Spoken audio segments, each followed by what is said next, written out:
തൃശൂരിൽ വെടിക്കെട്ട് ദുരന്തം. തിരുവമ്പാടി വിഭാഗത്തിന്റെ വെടിക്കെട്ട് സാമഗ്രികൾ സൂക്ഷിച്ചിരുന്ന മുണ്ടത്തിക്കോട്ടെ വെടിക്കെട്ട് പുരയിലാണ് സ്ഫോടനം ഉണ്ടായതിന്റെ ഞെട്ടലിലാണ് കേരളം. 13 പേർ മരിച്ചു എന്നുള്ളതാണ് ഔദ്യോഗിക സ്ഥിരീകരണം. 40ഓളം പേർ മെഡിക്കൽ കോളേജ് ആശുപത്രിയിൽ ചികിത്സയിലാണ്. 2 പേർ വെന്റിലേറ്ററിലും 10 പേർ ICUവിലുമാണ്. അപകടത്തിൽ കളക്ടർ മജിസ്റ്റീരിയൽ അന്വേഷണം പ്രഖ്യാപിച്ചു. തൃശൂർ RDOയ്ക്കാണ് ഇതിന്റെ ചുമതല.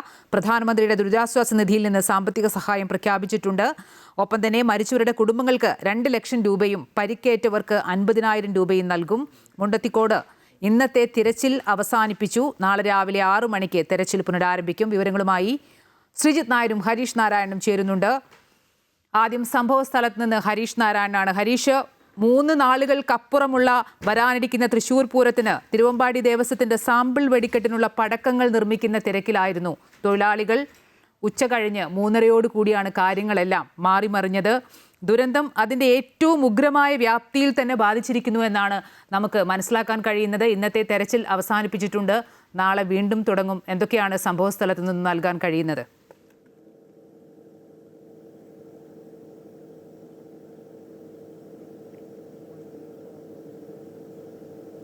തീർച്ചയായും ഇന്ന് ഈ മണിക്കൂറുകൾ മുഴുവൻ വളരെ ദുഃഖത്തിൽ ആഴ്ന്നുകൊണ്ടുള്ള ഒരു സമയമായിരുന്നു. എല്ലാവരും ഇവിടെ വന്ന എല്ലാവരുടെയും മുഖത്ത് ആ ഒരു ദുഃഖം കാണാമായിരുന്നു. അത്രത്തോളം അപ്രതീക്ഷിതമായി നടന്ന ഈ ഒരു ദുരന്തം, ഇത് ഈ ശക്തന്റെ തട്ടകത്തിൽ, ശക്തന്റെ ആകാശത്ത് വിരിയേണ്ട വർണ്ണങ്ങൾ അത് ഒരു ദുരന്തമായി ഇവിടെ അവസാനിച്ചു എന്നുള്ളതാണ് ഏറ്റവും സങ്കടകരമായി പറയാനുള്ളത്. മാത്രമല്ല, വർഷങ്ങളായി ഈ ഒരു വർണ്ണാഭമായ കാഴ്ച ഒരുക്കി തന്ന നിരവധി പേരുടെ അവസ്ഥ വളരെ ഗുരുതരമാണ്. ചിലർക്ക് ജീവൻ നഷ്ടപ്പെട്ടു എന്നുള്ള വളരെ ദുഃഖകരമായ ആ ഒരു സാഹചര്യം, അതാണ് ഈ ഒരു കഴിഞ്ഞ കുറച്ച് മണിക്കൂറുകൾ ഇവിടെ കടന്നുപോയത്.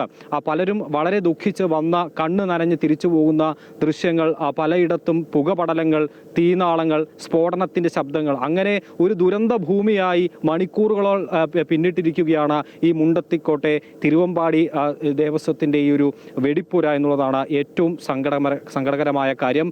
എന്തായാലും ഈ മണിക്കൂറുകൾ നീണ്ട തിരച്ചിൽ ഇപ്പോൾ ഈ സംഘം അവസാനിപ്പിച്ചിരിക്കുകയാണ്. ഈ ഉച്ച മുതൽ തന്നെ ഈ ഒരു തിരച്ചിൽ ആരംഭിച്ചിരുന്നു. പല സ്ഥലങ്ങളിൽ നിന്നും മനുഷ്യ ശരീരത്തിന്റെ അവശിഷ്ടങ്ങളാണ് ചാക്കിൽ കെട്ടി കൊണ്ടുപോകേണ്ട ഒരു സാഹചര്യം ഉണ്ടായത്. തൊട്ടപ്പുറത്തെ പാടത്തു നിന്ന് നിരവധി ഇത്തരത്തിലുള്ള അവശിഷ്ടങ്ങൾ കണ്ടെത്തി. അതിനെ തുടർന്നാണ് ഈ ഒരു പ്രദേശത്തേക്ക് തിരച്ചിൽ നീട്ടാൻ വേണ്ട തീരുമാനമെടുത്തത്. പക്ഷേ വലിയ തീയും പുകയും മാത്രമല്ല സ്ഫോടനങ്ങളും കാരണം ഈ ഒരു ദൗത്യ സംഘത്തിന് അങ്ങോട്ടേക്ക് എത്താനുള്ള വലിയ പ്രയാസമുണ്ടായിരുന്നു. പക്ഷേ അതിനെയെല്ലാം അതിജീവിച്ച മണിക്കൂറുകളുടെ പ്രയത്നത്തിൽ ആ തീ മുഴുവൻ അണച്ച് ഈ സംഘം അങ്ങോട്ടേക്ക് എത്തുകയായിരുന്നു. അങ്ങനെ ആ തീ അണച്ച് വീണ്ടും ഈ ഒരു സ്ഥലത്ത് പരിശോധന നടത്തി. ഇപ്പോൾ എനിക്ക് പുറകിൽ കാണാം ഈ ഒരു ശ്മശാന സമാനമായി ആ ഒരു ഭൂമി കിടക്കുകയാണ്. ആ ഒരു ദുരന്ത ഭൂമി എന്നൊക്കെ വിളിക്കത്തക്ക രീതിയിൽ കിടക്കുകയാണ്. രാവിലെ ഇവിടെ വന്നപ്പോൾ വലിയ വർണ്ണാഭമായ കാഴ്ചകളായിരുന്നു. പല കുടിലുകളിലായി പലരും ഈ ഒരു പടക്ക നിർമ്മാണത്തിൽ ഏർപ്പെടുന്നു. ഓലപ്പടക്കങ്ങളുണ്ട്, അതുപോലെ അമിട്ട് പോലെയുള്ള പടക്കങ്ങൾ, അങ്ങനെ വിവിധ പടക്കങ്ങൾ ആകാശത്ത് വർണ്ണാഭമായി വിരിയിക്കാൻ വേണ്ടിയുള്ള തത്രപ്പാടിലായിരുന്നു പലരും. പക്ഷേ ഇന്ന് ഈ ഒരു നിമിഷം അത് ഒരു ചരിത്രമായി മാറിയിരിക്കുന്നു. ഇത് ഒരു ദുഃഖ ഭൂമിയായി മാറിയിരിക്കുന്നു, ഒരു ദുരന്ത ഭൂമിയായി മാറിയിരിക്കുന്നു എന്ന് പറയാം. ഇപ്പോഴും പുകപടലങ്ങൾ ചെറിയ രൂപത്തിൽ ഈ ഒരു ദുഃഖത്തിൻ്റെ അവശേഷിപ്പ് പോലെ പല സ്ഥലങ്ങളിൽ നിന്നും ഉയരുന്നത് നമുക്ക് കാണാൻ സാധിക്കും. മാത്രമല്ല, ആ പടക്കങ്ങളുടെ എല്ലാം ബാക്കി അതിൻ്റെ അവശിഷ്ടങ്ങൾ ചിതറിക്കിടക്കുന്നത് വീണ്ടും ആ ഒരു ഓർമ്മയിലേക്ക് കൊണ്ടുപോയി നമ്മളെല്ലാം ദുഃഖത്തിൽ ആഴ്ത്തുന്ന ഒരു കാഴ്ചയാണ് ഈ മുണ്ടത്തിക്കോട്ട് നിന്നും ഇപ്പോൾ നമുക്ക് തരാൻ സാധിക്കുന്നത്. എന്തായാലും ഈ രാത്രി വളരെ വൈകിയും തിരച്ചിൽ നടത്തിയെങ്കിലും പുതിയതായി ഉള്ള ഒരു കണ്ടെത്തലും നടത്താൻ സാധിച്ചിട്ടില്ല എന്നുള്ളതാണ്. തൊട്ടടുത്ത കുളങ്ങളിൽ വരെ ഈ സ്കൂബ ടീം അംഗം വരെ എത്തി പരിശോധന നടത്തിയെങ്കിൽ പോലും ഒന്നും കണ്ടെത്താൻ സാധിച്ചില്ല. മാത്രമല്ല, നേരം വളരെ ഇരുട്ടിയതുകൊണ്ട് ഇനിയും തിരച്ചിൽ നടത്താനുള്ള ബുദ്ധിമുട്ട് ഉള്ളതുകൊണ്ടാണ് തൽക്കാലത്തേക്ക് തിരച്ചിൽ അവസാനിപ്പിച്ചത്.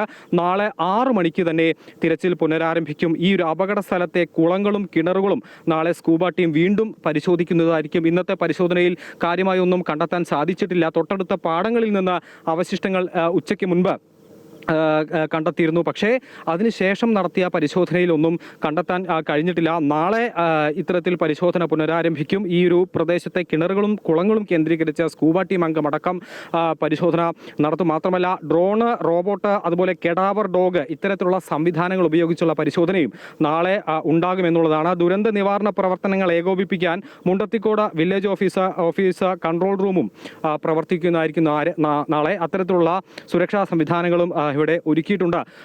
ഈ സംവിധാനങ്ങളെല്ലാം വെച്ച് നാളെ 6 മണിക്ക് വീണ്ടും ഈ ഒരു പരിശോധന ആരംഭിക്കുമ്പോഴും ആ ദുഃഖം മാറുന്നില്ല എന്നുള്ളതാണ്. കാരണം നാളെയും ഇനി എന്തെങ്കിലും അവശേഷിപ്പുകൾ ഉണ്ടെങ്കിൽ അത് കണ്ടെത്തുക എന്നുള്ളൊരു ലക്ഷ്യത്തോടെ ആയിരിക്കും ഈ ഒരു പ്രദേശത്ത് കൃത്യമായ രീതിയിലുള്ള പരിശോധന നടത്തുക. എന്തായാലും ഈ ഒരു തൃശ്ശൂർ പൂരത്തിൻ്റെ ചരിത്രത്തിൽ ഇത്തരത്തിലുള്ളൊരു ദുരനുഭവം ഇത് ആദ്യമായിരിക്കും എന്ന് വേണം പറയാൻ. കാരണം വർഷങ്ങളായി ഇവിടെ നടന്നു പോന്നിരുന്ന വളരെ സമാധാനപരമായി നടന്നു പൂരം അതിന്റെ ആവേശത്തിലേക്ക് കടക്കുമ്പോഴാണ് ഈ ദാരുണ സംഭവം ഉണ്ടാകുന്നത്. ഇന്നത്തെ തിരച്ചിൽ എന്തായാലും അവസാനിച്ചിരിക്കുന്നു. നാളെ രാവിലെ 6 മണിക്ക് തിരച്ചിൽ പുനരാരംഭിക്കും. സമീപത്തെ കുളങ്ങളും കിണറുകളും ഒക്കെ സ്കൂബ ടീം പരിശോധിക്കും. അവശേഷിക്കുന്ന ആരെങ്കിലും ഉണ്ടെങ്കിൽ അവരെ കണ്ടെത്തുക എന്നുള്ളത് തന്നെയാണ് പരിശോധനയുടെ ലക്ഷ്യം. സംഭവ സ്ഥലത്ത് നിന്ന് വിശദാംശങ്ങൾ നൽകുകയായിരുന്നു ഹരീഷ് നാരായൺ.